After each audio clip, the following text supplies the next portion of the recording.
yard. Did you see what it was? Was it a person or an animal or? A good-sized man, or something that looks like a man.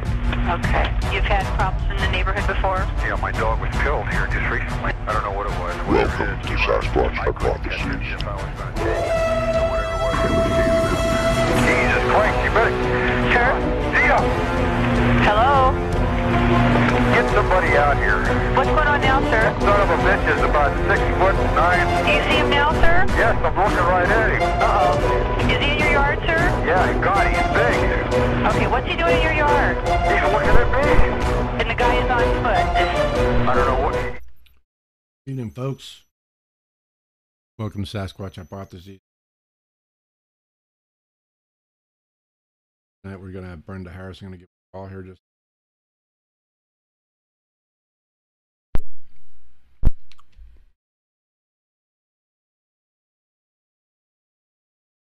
Your call has been forwarded to an automated voice messaging system. Is not available. At the tone, please record your message. When you've finished recording, you may hang up or press 1 for more options. Or press 5. Hi, Brenda. This is Rick with Sasquatch Hypotheses, trying to get a hold of you for the show. I don't know if we got our times mixed up or what. If you get this here shortly, give me a call back. I'll be on for at least the next half hour till 9:30, which I believe is 8:30 your time. Give me a call back. Thank you. Bye. Well, it looks like Brenda got our times mixed up or something. Her phone is definitely off or something. I don't know. So that's it. No more show tonight, folks. Well, I actually had something prepared you for our next show. Got a message here.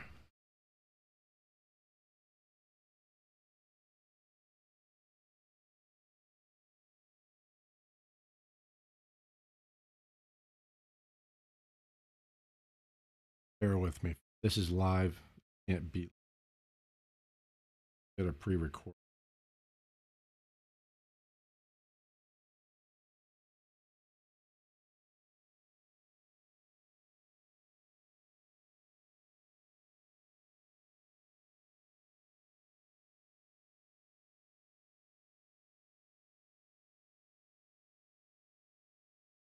Anyway, hey Brett, if you're out there, man, go ahead and give me a call, and me and you will have our little talk right now on the podcast. If you don't call me, I'm going to see if I can dig out the stuff I was going to use for the next show.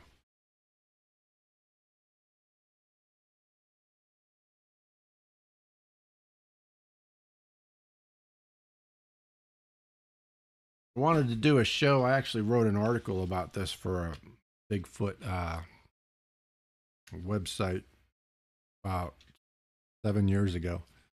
And that's how to prevent getting blobsquatches. Most of that problem, some of you may already understand all of this.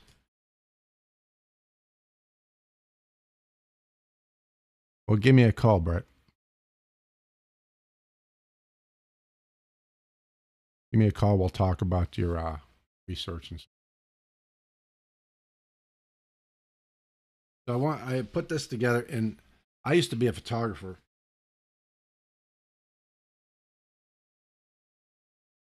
This is what happens when you get stood up by a guest on a live show.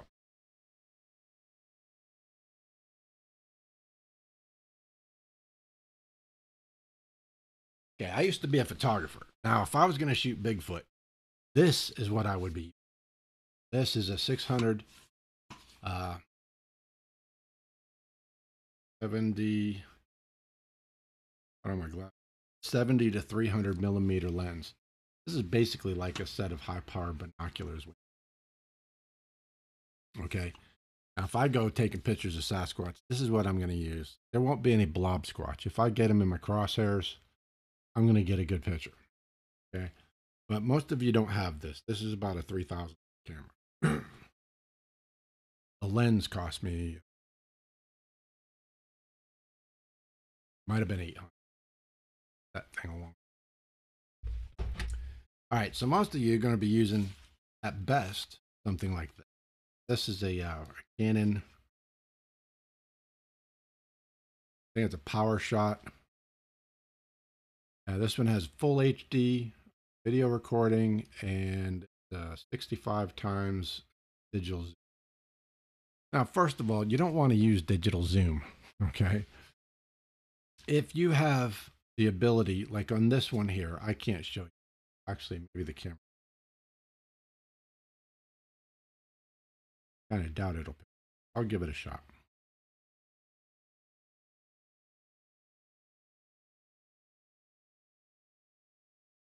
Stay on this.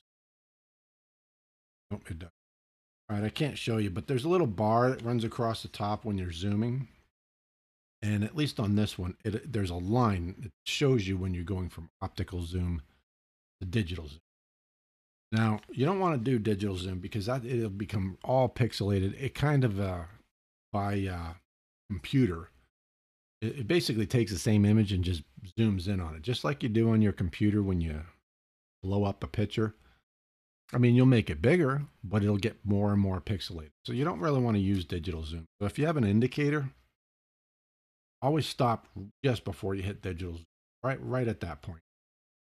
That way you're not going to get, I mean, it's just going to get bigger. You can do the same thing on your computer anyway.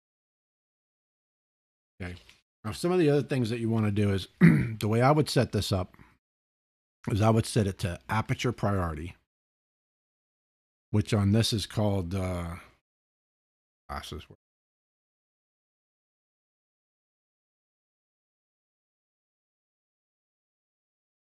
Okay, on this camera, its setting is AV, means aperture.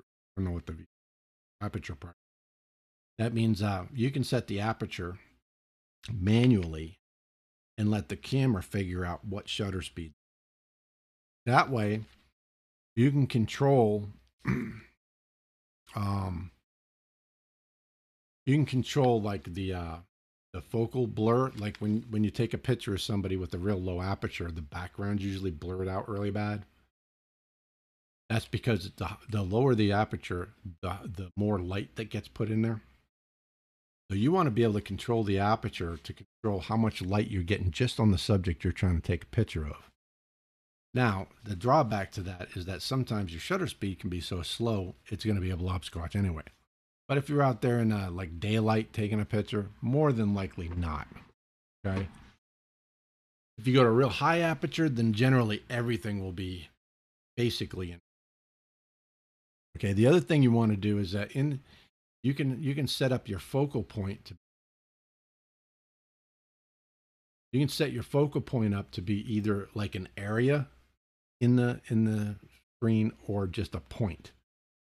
You want to set it up to do point, spot focus, so that when you take a picture of something, you'll get that little dot in the middle. If you're taking a picture of a Sasquatch, you want to put that dot right on the Sasquatch for the focus. You also want to have your light based on point now area as well, because if you use area for your light adjustment, your camera is going to look at, like if you're looking at me right now through the camera, I have a dark background behind. It's going to take all of the light values, higher area, and average them. And that's what it's going to set your light to. That's why some people, they'll be taking a picture of what they think is a Sasquatch or what may be a Sasquatch in like some trees. Trees are lit by the sun, and the Sasquatch is sitting back in them trees. When they take that picture and they look at it, all they have is a shadow. But the trees look beautiful. That's because they're using an area to get their light value. If you put it on point value and you put that point right on that Sasquatch, what will happen is the trees will get blown out. They'll be really bright to where you can't even really see them. But that Sasquatch will be clear as a bell. So you always want to put your light on point and focus on point. And you don't want to, if you have the ability to change it, you don't want to do continuous focus either. Because what that means is as you're shaking, your hands are shaking or whatever, and that little point moves off the Sasquatch to the trees that are closer, it's going to start changing focus on you. You'd end up with a blobsquatch again. But you want us to be able to hit your little, you do a half press, and it'll focus on you and just stay. And then that way you can wait until that Sasquatch gives you a nice smile and hit the button. Or if you know where the Sasquatch is and you're having a hard time getting a good focus on him, but you know that there's another object slightly next to him that's at the same distance, you can turn the camera, focus on that object, and push down halfway on the button so it focuses, and then turn it back to the Sasquatch, and the focus will keep. And then you hit it and take the picture. Okay, Brenda Harris, for those of you getting here late, Brenda Harris was supposed to be here. I tried to call her. I got her voicemail. We're going to give it another shot here. Something else going on. I guess we're not. Hold on just a second, folks. Hello. It's Rick. Brett, how's it going? Can you hear me? Yeah. I'm. Is this Rick? Yeah, this is Rick. You're on the show. Oh, I'm watching. Yeah, I'm seeing the delayed deal then. Yeah, there's like a 30-second delay on this. Yeah, I got you. So what was the topic going to be for tonight's show? I mean, did you want to go with something? Or? I was going to talk to Brenda Harris about, she was supposed to have a bunch of stories about the Bigfoots going after little girls and stuff like that. Because I guess that's happened a lot. It actually happened to her when she was 10 years old. Bigfoot tried to get her. So that was going to be the topic. Yeah, it's weird. It's weird seeing the delay, so I got to turn this down because I'm watching you on a flat screen. I got my laptop. I got my phone.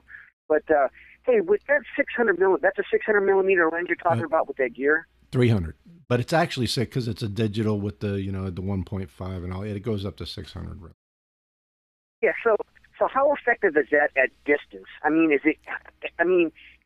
How's the stabilization with that? Because that seems to be a big problem with all this, is the stabilization and all that. I mean, is that really effective? Is that gear setup really effective for that, something like that at a distance? Well, now keep in mind you're on the show right now, so we're gonna we're gonna go over this. All right. When I zoom this thing all the way, it'll go out to, I believe it's 1,000 yards. I haven't used this thing in years since I gave up photography, photographer. But I believe it goes out to about 1,000 yards, and I can take a pretty good picture at 1,000 yards. But this one here, this is an expensive camera. I mean, it has some pretty damn good stabilization on it. But what I would usually do is put it on a monopod, right? So I can walk around and just plant it, and then that helps me keep a good stable image as well. But when you have this thing zoomed all the way out, you can put it on a tripod, and the wind blowing cause it to have stabilization issues. So that's why you have to have that image stabilization turned on when you're using this thing at that zoom. Right. Yes, because I'm going to probably invest in some equipment. But Justin Chernopeski just and I'll turn you on to this program, and I'll send it to you later on. But he had a wonderful program on gear, on gear to take out when you go out, and it was very informative, and I think it's really good. So I'll try to turn you on to it. But are you familiar with? I don't know where you want to go with tonight. I mean, did you want me to keep going with something, or I know you had a show set up. Well, I did, but she's not here, so I guess we'll go with. You wanted to talk to me about your research and so forth, so I thought this would be a good opportunity. I think I kind of conveyed it to you that. I'm pretty in depth with it, and I try to go at it seriously as opposed to a lot of the crap that's out there. So, but are you familiar with Brenton Swain? Yeah. Saw one? Yeah. I mean, do you follow his podcast at all ever? Yeah, I listen to him every now and then. He's when I listen to say like actually he does. He gets people I haven't heard before quite a lot.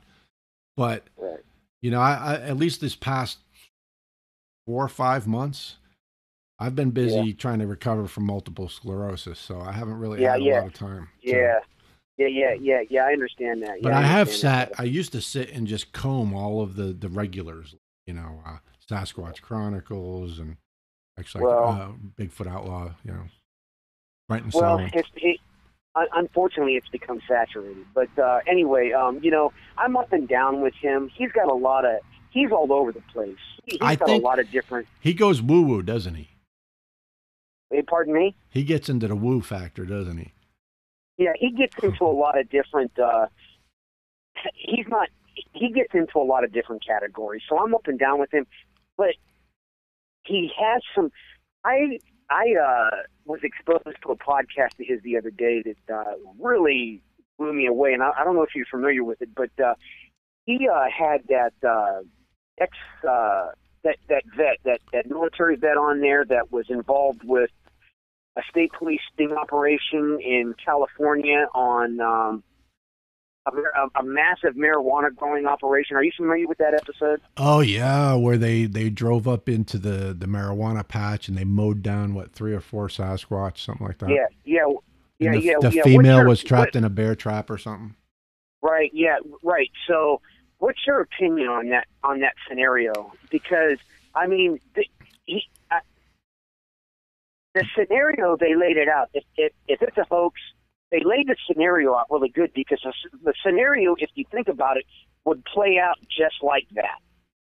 But I kind of picked apart some of that, so I'm just curious on what you thought of that. If you can even remember, you'd probably have to refresh your memory on it and watch it again. I remember enough about it to at least give you my thought, because I remember what my thoughts at the time were. And my thoughts at the time were that it sounded like it might halfway be true, but there's some bull. Well, I got to stay PG here. You know, there's some BS involved. Exactly, and I picked it apart that way too. But the scenario, the way they laid it out, would be exactly how it would happen. Because, like I told you, I spent a lifetime living and working in California, and I can assure you that the way that state, you know, people grow that crap all over the country, but in that state, it's at a whole nother level. So, and it's true, I could see that happening just like that. Just the way they said it, I could see that happening. But I was really mixed to hear the way they laid it out. So, but well, what were your? My point was, there was one point where the guy who said he was in charge said, I forget if it was a captain or whoever, told him take him out or shoot him or whatever, and he said, "All right, boys, lock and load," and they just shot him down. I don't think it would have happened that way, because you got to realize these guys are soldiers. I was a soldier, and you know, when a superior officer gives you an order to do something that you may find morally or ethically incorrect, you're at a minimum going to have a pause. You're not going to just say, "All right, boys, light them up." You know, it ain't going to happen that way. Right, exactly. And that was one of the areas that I picked apart. And then also, they were so hush-hush on his identity, but he gave his call sign out like that wouldn't be a dead giveaway. Say that again? I don't know if you remember that part. I don't know if you remember that part of it, but, you know, they were so hush-hush on his identity on the show, but here on the show, they gave his call sign out for that particular operation. And that right there is a dead giveaway. I picked it apart. I thought the show was really dynamic, but I picked it apart in spots. But, I could see it playing out the way they said it would play out.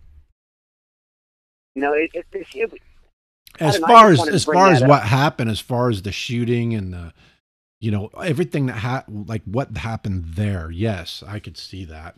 But there was one point where he said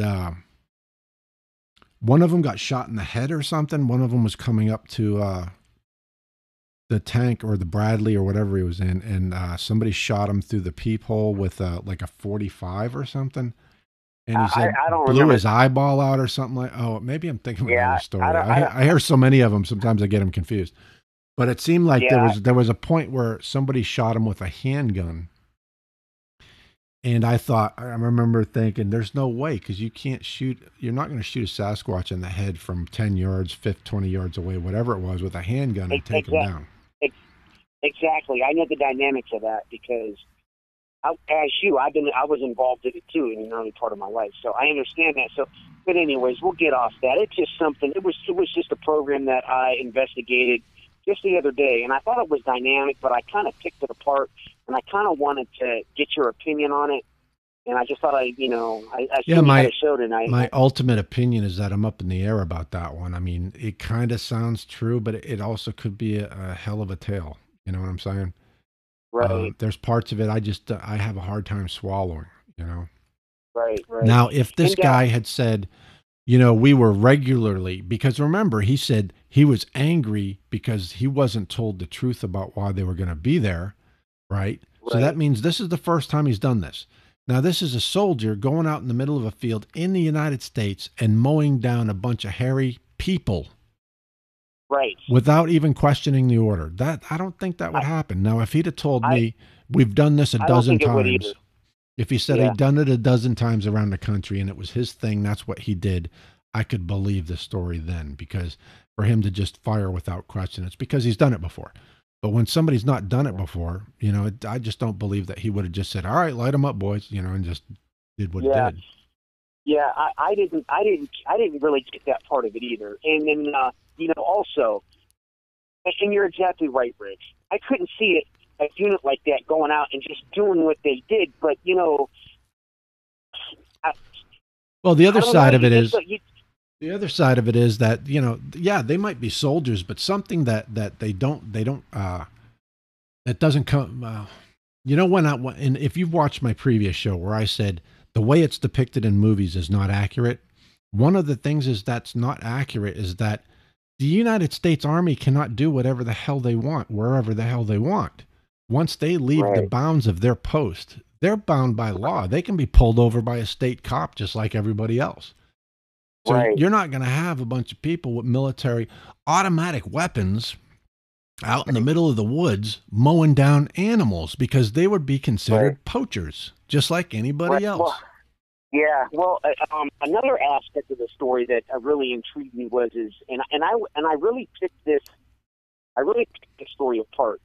Now, what I think, if it is true, what I think happened was, you know, as they had mentioned, they had the state police called in the guard.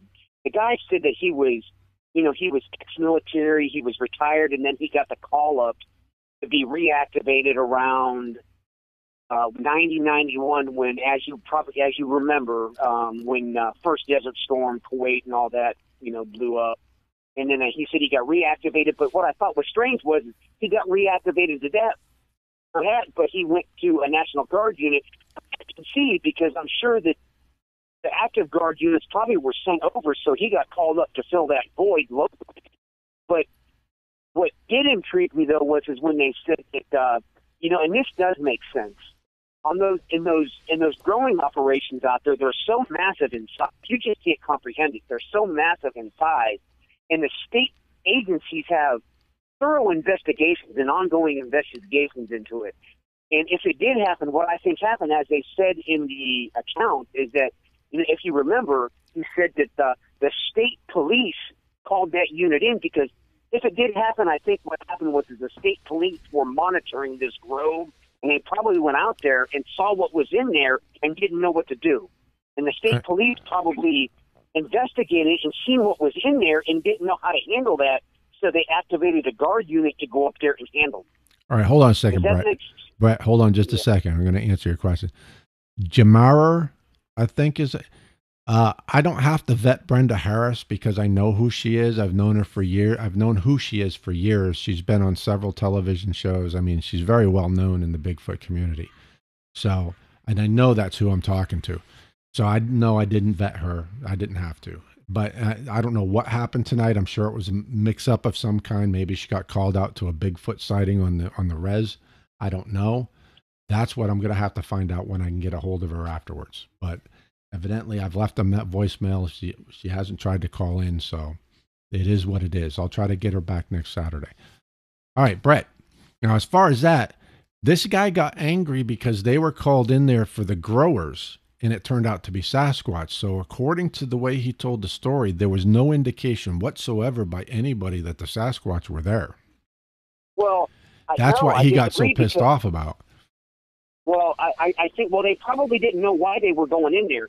I think the state, if this is a true account, Rick, I think the state police had this grove under investigation, and they were monitoring it regularly and will go up there on a regular basis to monitor it, and they probably went up there to monitor it at a certain time, and they seen what was in there.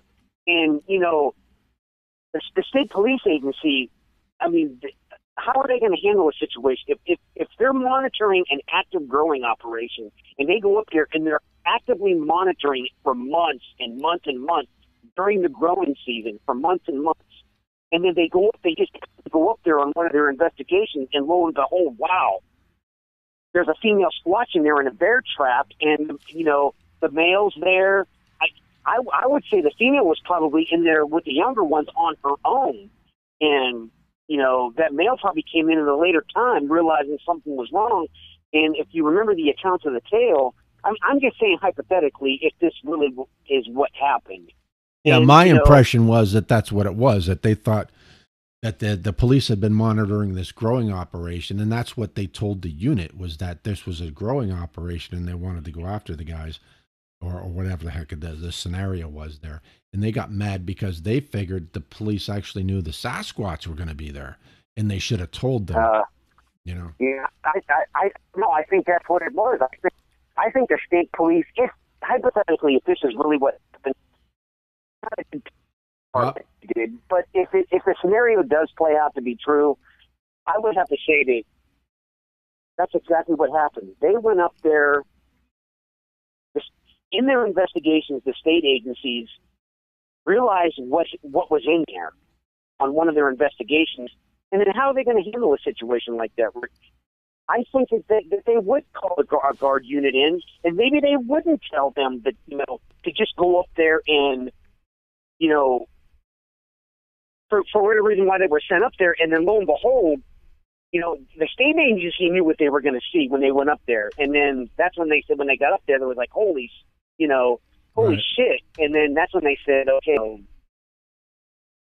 like, you know, I think he said you know, light them up or something. Yeah. But well, yeah. Light them up, I think was the exact phrase, actually. Yeah. I think the state, like I said, if it's a true to form account, I think the state police had a situation that they couldn't handle. You know, in a situation like that, what are you going to do? Who would call? You would have to call a guard unit in there to handle a situation. But also on the flip side, why would you handle it that way? Why would you call a guard unit up to just a massacre? Now, here's another aspect to that story that we need to really think about. Okay, there's a whole lot of talk out there about the men in black, the Bigfoot men in black, and how if you hit a Bigfoot or you shoot a Bigfoot or whatever, and you notify like the local sheriff and they come out, what happens is the feds show up and they cover it up and they cordon off the area and nobody's allowed to get in there. If this story, it directly conflicts with that, because if this was a guard unit that was called in that had no idea what was going on, and only the state police knew what was going on, why weren't the feds there? Why weren't the men in black there? Why wasn't this a more an operation done by a unit like Special Forces, who goes around and does this all the time, according to the men in black proponents? You know what I'm saying? Yeah. Especially, you got a guard unit there. Somebody would find out about it, you know? Yeah. Yeah. Well, also, he was supposedly, when he was calling in when Brenton Swain released the story, supposedly this guy, this veteran, was calling in under the guise of complete animosity. You know, I'm sure you know the beginning of the story. He was calling in under complete animosity. He was in stage 4 cancer, so, you know. Do you mean anonymity, or do you mean animosity? Like he was angry? He was angry, or he wanted to be anonymous? I forgot which one are you talking about. Yeah. Well, anyway, I just wanted to get your opinion on that story, and I just, you know, I thought I'd call in and ask you, since your guest not going to be on tonight. But anyway, what are your thoughts on the Dennis Martin disappearance case in North Carolina? I'm sure you're familiar with that. Yeah, I know. That's the kid who went and played hide and seek behind a bush and vanished. Yeah. I think that Go ahead. Oh, okay, the Dennis Morton case years ago in North Carolina, and I thought it was really interesting that if you remember the whole story in detail, the thing that was lower in elevation on the mountain, what they saw running up the hill, I just think that's very unique, and I think the whole story is very unique, and I think it could be true to form. Because I think that the agencies involved realized, if you remember, that there was a unit brought in, and they wouldn't socialize with anybody, wouldn't tell anybody what they were doing. And I think it's one of those cases where the agencies involved knew exactly what they were dealing with, and then they called in them units to do what they do in situations like that. And I firmly believe, Rick, that happens. Yeah, I think that they had special forces in there. Yeah. But what I think is that the feds dropped the ball when that other family of campers said that they saw a Bigfoot walking down the ridgeline with something slung over his shoulders. Right. I think that was Dennis Martin. They saw the Bigfoot walking off with right. kid. And that was within hours of the disappearance, when the disappearance was notified. And that other family saw that, and they didn't say something. They clearly said what looked to be a child slung over the shoulder. I don't remember him saying it was a child. I remember saying it looked like a person. So I think it was a person. But I haven't read the 411 or 911, whatever the thing is, 411. I haven't read any of that. I've just listened to the interviews and that kind of stuff. And I've listened to several of them, so I don't know if I got the details right as far as what was slung over his shoulder, but I know that that's what the deal was. I mean, the kid was over his shoulder is what it was. Right. Well, I just think that's one of the more dynamic cases, and as opposed to a lot of the junk that's out there, I just think that's one of the more dynamic ones. Because if you have the fortitude and clear thought to really, investigate this and understand that, I think it's clear to see. You can clearly see that is probably a true to form case. Oh yeah, I think a lot of them are.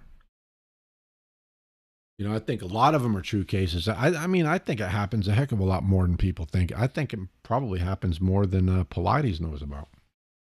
Right. Well, I think that he really, opened the door on all that, but, and then as far as, calling in the units, the special units in the times that they call those units in to handle the situation, Rick, I really think that happened. I really think that they use those units in those situations when they really feel they need to. Oh, I do too. If you know the history of those squatches in the Carolinas, if you've investigated a lot of those accounts and a lot of those stories, they're particularly nasty in that area. I firmly believe that, and I think another area where they seem to be particularly nasty are in the Sierras. Yeah, what it is I don't believe in is Men in Black. I don't believe they exist. I think I think somebody somewhere takes a report and they say, hey, we got 6 reports of a Sasquatch, killing people and livestock. And then somebody says, all right, send in special forces and take care of the problem. Yeah. And that's what happens. I don't think these 2 men in black come around and say, hey, if you say anything, we're going to shoot you or make you disappear or whatever the heck the story is. And it changes from person to person. That's one clue that it's not true is you'll hear one guy say, oh, they threatened me that I could never say nothing to nobody, and then another one will say, well, they just cleaned everything up and said nothing happened. Then another one, it's like a different, the men in black have generally different ways of handling the situation. And if they really existed, they'd all handle it pretty much the same way. Right. And, touching on something you had mentioned, I had commented on your last hypotheses about how I felt that, the strongholds are truly, British Columbia, Alberta, Pacific Northwest, the Sierras. I truly believe that those are the strongholds. But then I also do believe that, I told you, I firmly believe that. Now, when I say clans as opposed to family units, I mean clans, brother. A family unit is a family unit, but a clan is multiple family units. And I firmly believe that there are clans in those areas. Now, that's not to say that I don't believe that east of the Mississippi there aren't small clan units, but I guarantee you they're concentrated in the Appalachian chain, the Ozarks. I think that's their stronghold east of the Mississippi. Now, as Ken Walker said, a Squatch will go where he wants to go. And I think that throughout the yearly cycle, they'll range out for miles and miles, but it only makes sense that east of the Mississippi, their strongholds would be areas surrounding the Appalachians. Now, you got to realize, if you hear somebody say the Cherokees or the Adirondacks or the White Mountains up in the New Hampshires and Vermont area, that is the Appalachian Mountain chain. They're Right. all the Appalachian Mountains. Right. It goes all the way from Alabama to Canada. Right. So all those ranges that they refer, that's all the Appalachian chain. And I do believe that is a stronghold, and I think that everything is centered around that east of the Mississippi. So I think that the healthy Squatch population that's in Ohio is centered and strongholded around the Appalachian chain that runs through PA, and I just think they range out during certain times of the years. Now, I mean, it only makes sense. I mean, do you think that there are clans that year-round have a domicile in Ohio? Now, maybe southern Ohio, because the Appalachians are in southern Ohio, but it only No, makes they're in sense that, southeast Ohio, yeah. right, southeast Ohio, right. As a matter of fact, I think I told you that's where I was born and raised. So, Well, get it right, by God. well, southeast Ohio. I think I thought I said that, but yeah, you're right, southeast Ohio. But I mean, it only makes sense that that's where their strongholds would be, and I do believe that there probably are clans associated with that. But I think the family units, the small family units, yes, Ohio, Indiana, in those areas like that. But Yeah, as far Pennsylvania is also the Appalachians there, Jamar. What's that now? Jamar commented, plenty here in Pennsylvania, and I was saying that's the Appalachians go through there, so we're talking the same thing, yeah. Yeah, the Appalachians, definitely go through, PA, and they're quite intense, too, through there. Pennsylvania just blows me away. It always has. It's a wilderness state to me. But I just think that they range out from there, and I think that's how it's centered. We don't want to, as Justin Chernopenski said, we don't want to solve a mystery with another mystery. I just feel that this is a real thing, and for whatever reason, Rick, do you have any hypotheses on why do you think it's kept from humanity of the existence of the Sasquatch? I mean, why do you think it's kept from mainstream humanity? By the government? Yeah, I mean, why is it a secret? What is the secret? Why? I think the government's keeping it a secret. I think the government's that's the ultimate question. I think the government's keeping it a secret because so many people, kids, grandparents have been killed and eaten by Bigfoots while the government sat there and pretended they didn't exist, that they can't afford the liability at this point. So they're just trying to drag it out. It's kind of like the Kennedy assassination. So many people were up in arms and pissed off because they feel that the government, it was a conspiracy. The government assassinated Kennedy because they didn't like what he was doing. And they drug it out until most of the people who were involved in it were dead. So there was nothing you could do about them. You couldn't put them in prison. And I think it's a similar situation. They're trying to drag out the reveal, if you will, of Bigfoot being real until so much time has gone by that the people who back in the beginning, who, sounded the alarm that the government, the ones who originally sounded the alarm that the government ignored, are gone, and that they can say, hey, so much time has gone by. We're now aware of this problem and we're doing everything. And they can show evidence that, look, we didn't officially admit that it was there because there was no evidence. There was no type specimen, blah, blah, blah. But We knew through anecdotal evidence that existed, so we were sending out special forces to take care of rogue elements that were the real problem, while at the same time not trying not to cause the species to go extinct, blah, blah, blah, blah, blah. And then they can have some kind of a legal out that way. I think that's what the plan is. But I think they know about it. They're keeping it a secret because the longer that goes by, the more evidence they have of trying to do something, the less impact the liability is going to have on the government. 'Cause it's going to be a huge, huge liability on the government when all of these, thousands of families find out that the government has known that these Bigfoots were killing and eating people all along. I mean, that's huge.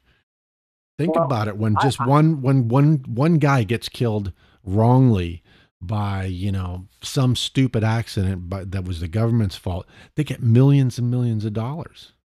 Now multiply that by thousands. Right.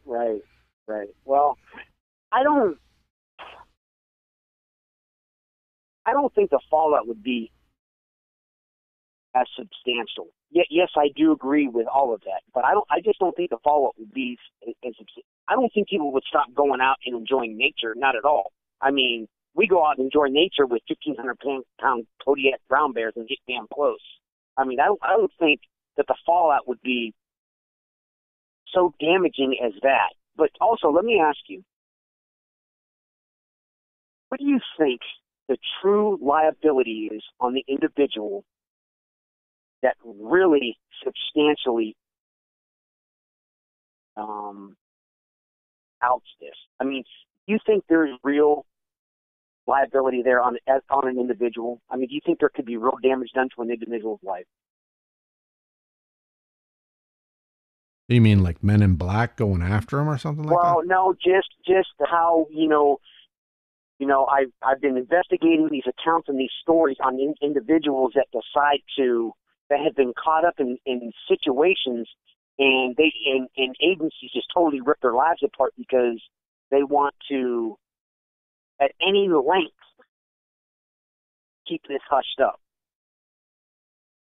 In your opinion, in your hypothesis, do you think there's real liability there on an individual in anyone's individual life? I mean, you know what I'm trying to say? I think that the government can destroy anybody's life that they put their mind to. I think that they can do whatever they want. Yeah, that's known. But when you have people out there who are trying to blow the whistle, eventually, it's going to get done. And no matter what they've done to these people, it isn't going to matter. And they're going to have further liability for what they did do to those people.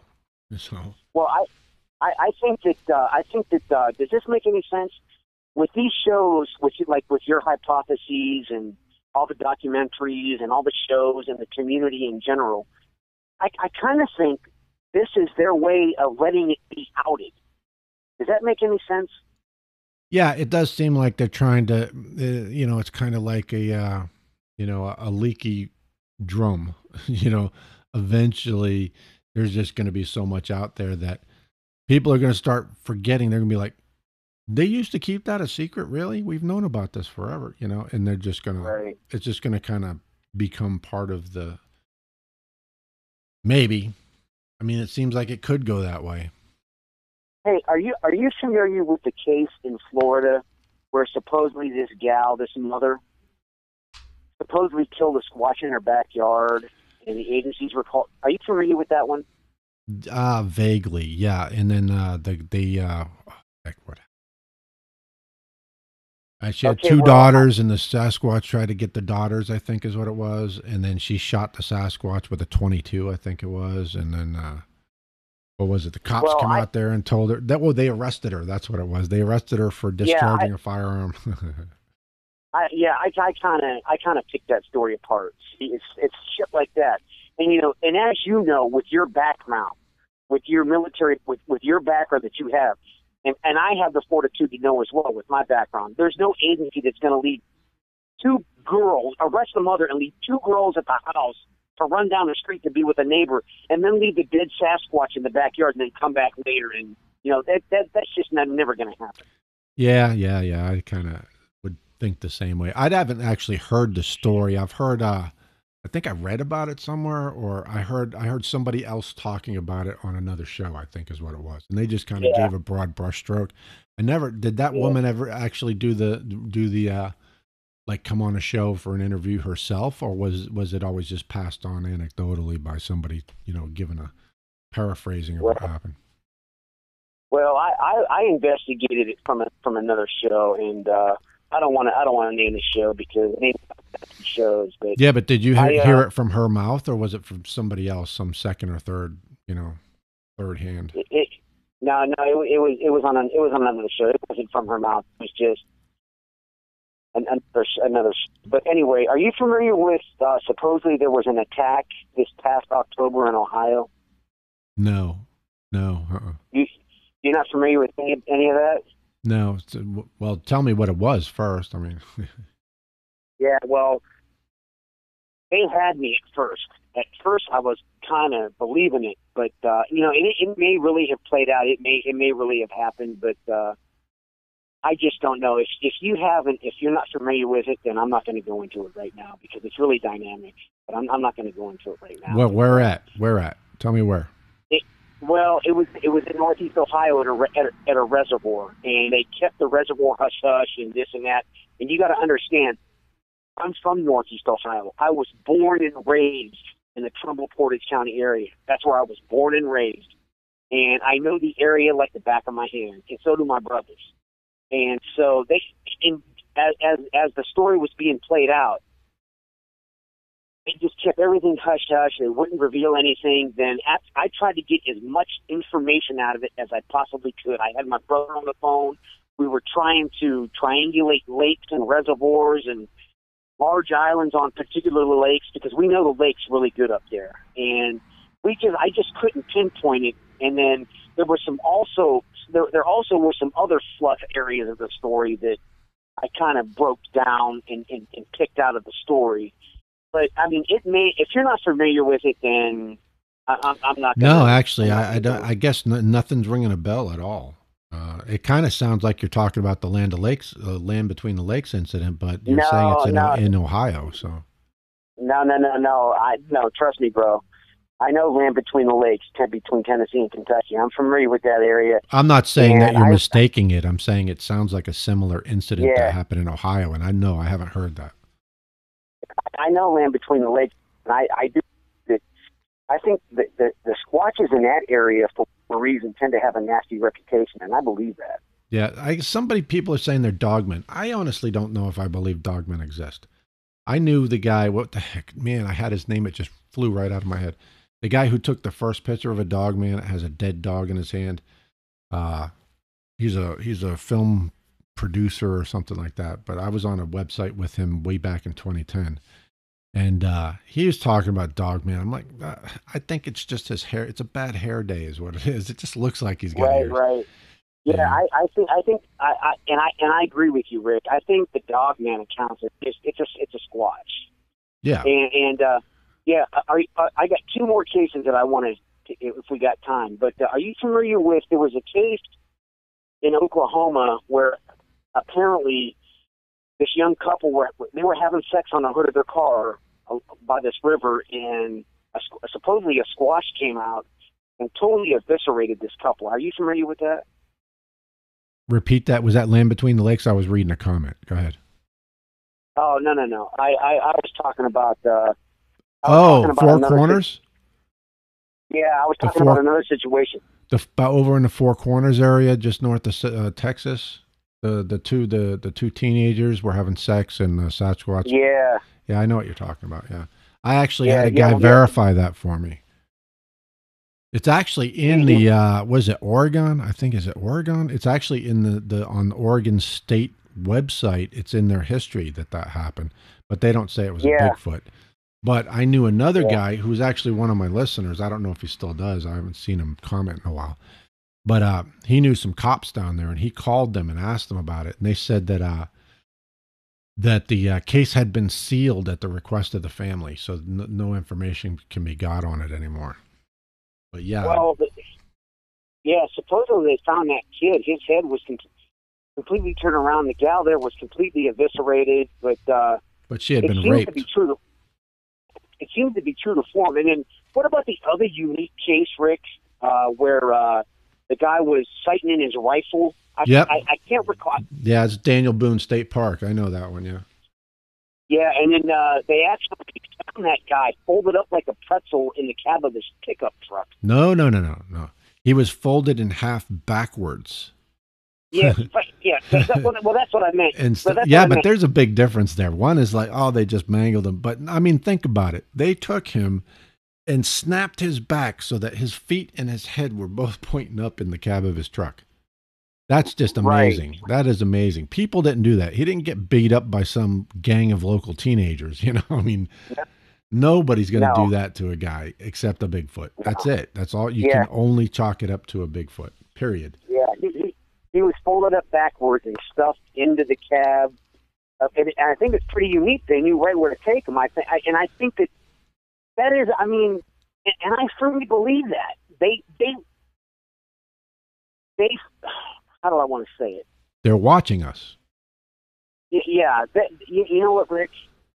They're humans. They're a form of humanity. I firmly believe that. And I do. What do you think of the sea? Have you ever listened to they're definitely a bunch of homos.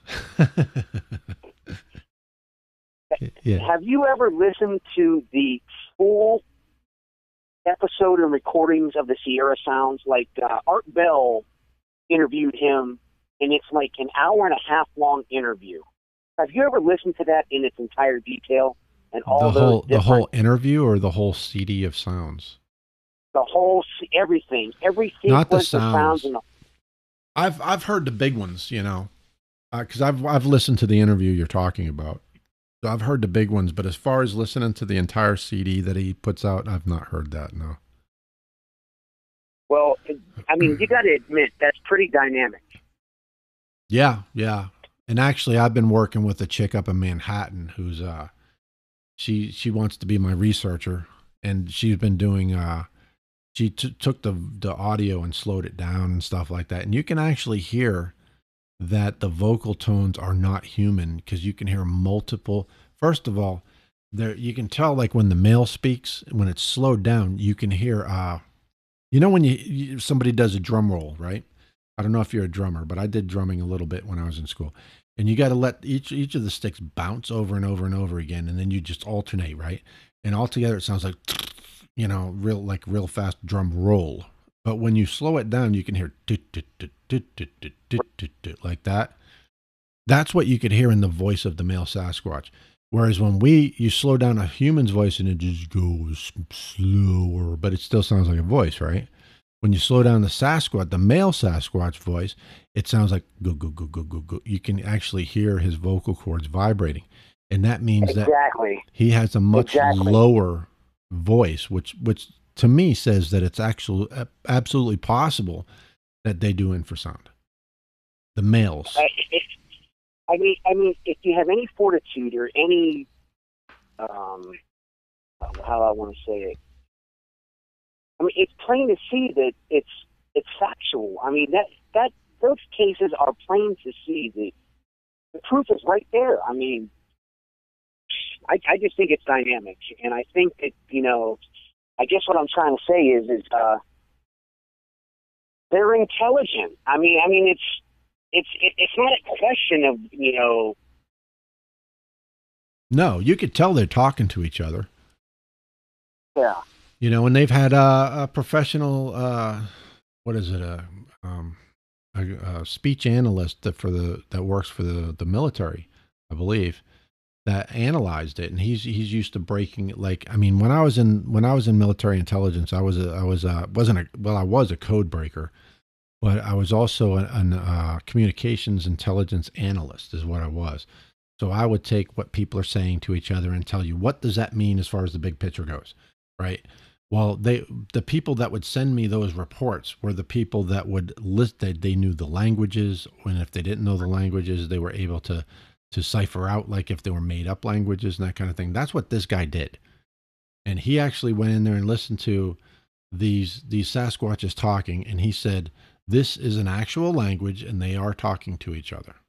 He doesn't know what they were saying, but he knows it. Yeah. And evidently, he's still working on figuring out what they were saying to each other. Yeah. I think if you just study that aspect of it, that's dynamic.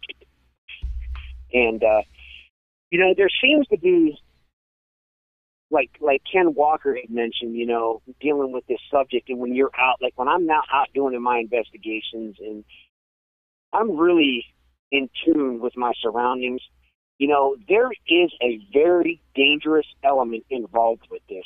And you can get yourself in the situations that can be incredibly dangerous. But also, Rick, I want to get your opinion on this. Throughout time, do you think that there are cases where Squatches and humanity have befriended each other? Like, you know, you hear these cases where, you know, she's feeding them out her back, you know, thing. I think that is plausible. I think that really could, you know, happen. No, I think maybe, well, let's say just not in any kind of modern times. I think maybe Stone Age, possibly, like they might have helped us when we were very primitive humans. They might have been, you know, kind of like the big brother that came along and helped the little funny looking bald ape, you know, kind of thing. Well, but not since we were able to hunt them. I don't think so. Otherwise, they wouldn't be as afraid of us as they are. Well, I think as with I think, Rick, as with humanity, I think it could be on an individual basis. I think a majority of them, yes, are not approachable, but on an individual basis, just like what you look at us, look at humanity. It has to have the same correlation. There has to be an aspect of them or a segment of them that would be approachable. I mean, what do you think of these stories where, you know, there's certain individuals claim that as a child they played with big squatches and things like that, you know? Do you play into any of that? Do you think any of that you put any fact in any of that? That some people played with babies when they were kids? Is that what you're saying? I couldn't hear you. Are you asking if I believe that some people were playing with baby squatches when they were little kids? Is that what you're saying? Yeah, things like that. There are accounts of that, and I think that you know that I very well think that maybe that could have played out because, like just like I said, if you look at humanity, the dynamics of humanity, I think the dynamics of squatches would be just as equal. I do. I feel that way.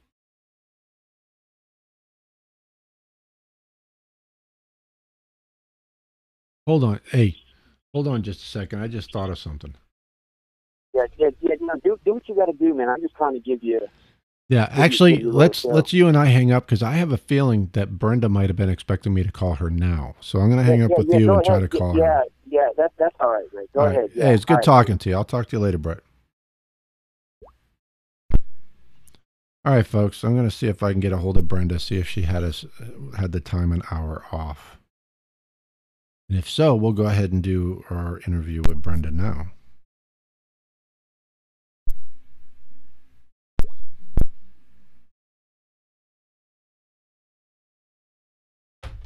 Your call has been forwarded to an automated voice messaging system. Brenda Harris is not available. Okay, still going to voicemail, so I guess she didn't have the time off. All right, I'm going to read some of these comments here before I end the show.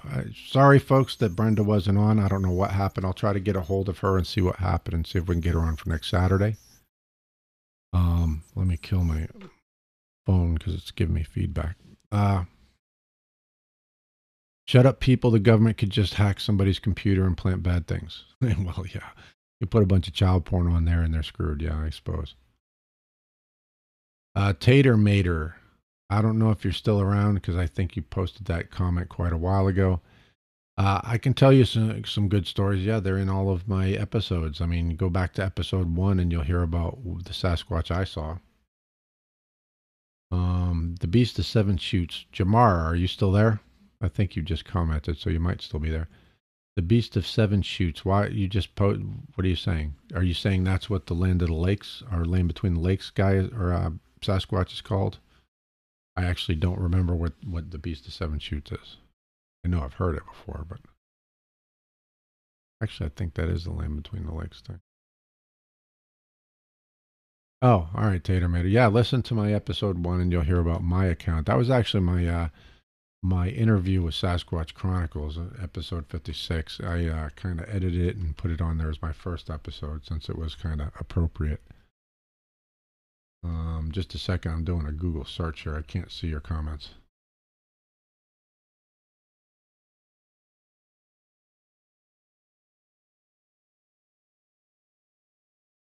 I'm looking up Beast of Seven Shoots, see what the heck he's talking about. I think that's the land between the lakes thing.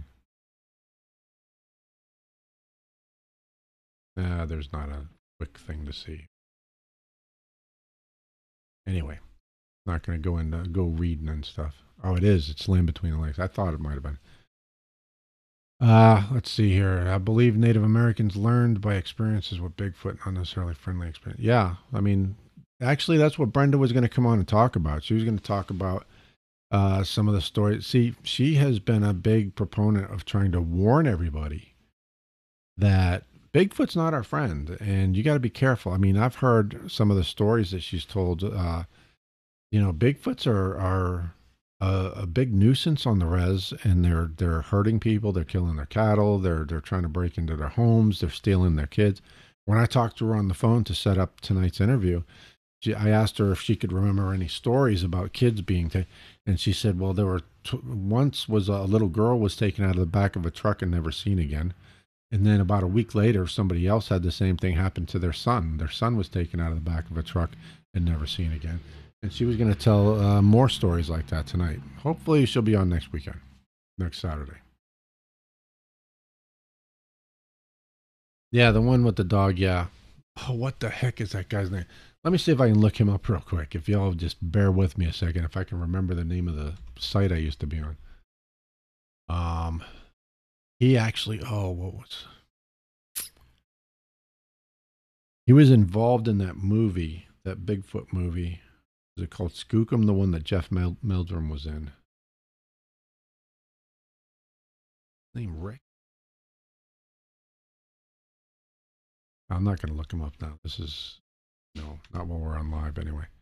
I'll get his name and bring it up. He was the one who took the picture of it. So according to him, he's the one who took that picture. Yeah, it looked like a baboon carrying I think it was a half a dog, or I know the dog was dead, but it looked like he had a dog in his hand. I don't know if I believe in what are they calling it? The dog man, because I find it hard to believe that nature would glue together a canine and a primate, because that's what this thing is supposed to be. It has the characteristics of a primate and the characteristics of a canine at the same time. I mean, the interbreeding is not possible. So I just don't see how that would even be possible. So I have a hard time with that dogman stuff. However, I do not refute that some people think that they're seeing a dogman. Some people think that they're seeing this, and that maybe there is something to it. I just kind of doubt that it's actually kind of a wolfman kind of thing. I mean, there might be an explanation somewhere, but we'd probably have to get a hold of one and go, "Oh, that's what it is." You know what I'm saying? Anyway, does anyone have any questions or whatever? Sorry, Brenda wasn't on. I'll try to get her next week. And you'll see it come up on my page. I'll put the notification up as soon as I reschedule with her, if I'm able to get a hold of her again. I don't know what happened, but I'll try to find out. And at the very least, let you all know. I hope my camera tips were meant something to y'all, and that you'll set your cameras up so that you can take better pictures if you happen to come across a Sasquatch, or if you're out doing investigations. All right, we got 6 people. No, I wouldn't want to run in. If they exist, no, I wouldn't want to run into one either. I wouldn't want to run into the Sasquatch that are mean either. I mean, it's just nasty business. You're never seen again, really. You run into one, that's pretty much it, unless you're very lucky. All right, folks, we've been on for almost over an hour. So I'm going to go ahead and call it quits here. Until next time, y'all take it easy.